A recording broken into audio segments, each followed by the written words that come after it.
Oh. So many colors. Dude, you're like 3 feet away. You gotta go nice and nine.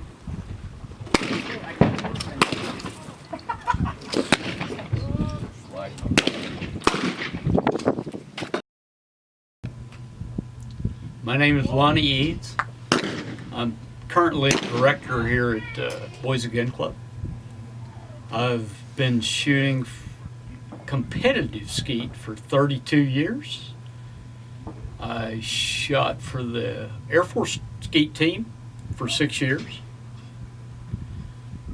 I am the chief instructor for the Pacific Northwest. I've been an instructor now for 5 or 6 years.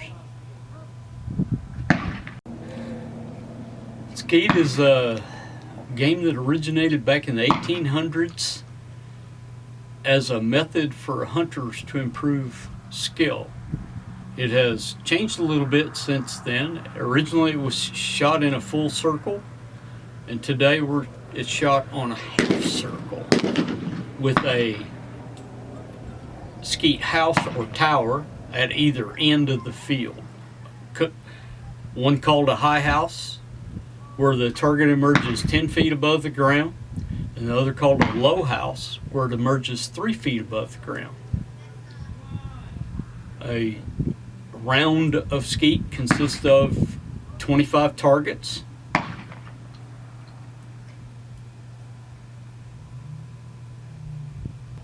Well, the goal is to break 100, but so it's shot in rounds of 25. The first bird missed in any round is repeated and referred to as an option shot. There's a prescribed sequence at every station. If you miss nothing when you get to the very last station, you'll shoot that bird twice to achieve a 25.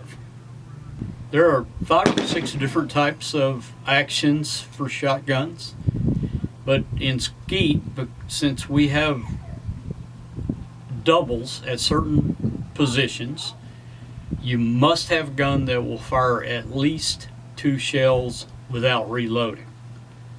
So in today's skeet, mostly that means an over and under or break action type shotgun, or a semi-automatic gun that will automatically feed the second shell.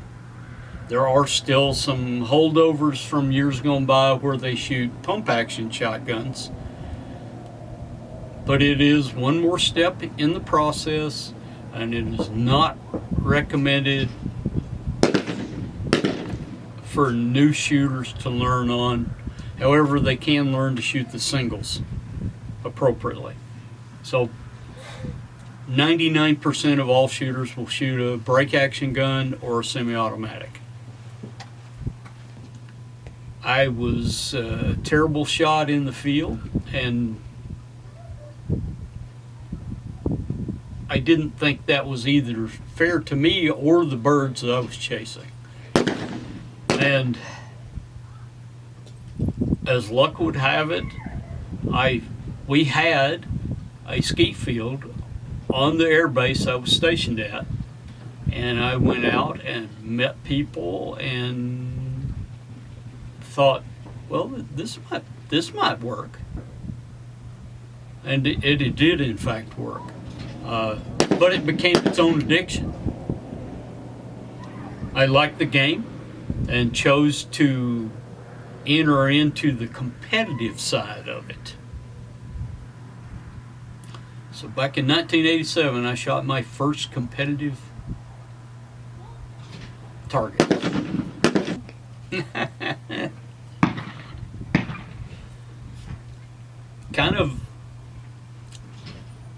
I had a realization one day that I was watching shooters come to shoot, and skeet is difficult, if not impossible, to learn on your own. You don't really know what other shooters are doing, so you can't copy what they're doing. And if you did, how would you know if it was correct? So as I watch shooters come and struggle and then leave and never come back, it comes to me, the realization was that if the sport was going to grow, you have to keep those people coming back. And then the realization was, who's going to do that job if you don't step forward? And I did. I stepped forward, and my only purpose is to help new shooters get into this game and not suffer through the disappointment of not hitting anything and not understanding anything. Everybody needs a coach at every level. Even the best shooters have somebody to say, hey, what am I doing here? And everybody needs one. New shooters need to understand the significance of having an instructor that knows what they're doing. Oh, you did it! Nice job. Yeah. Remember, aim a little bit high of center.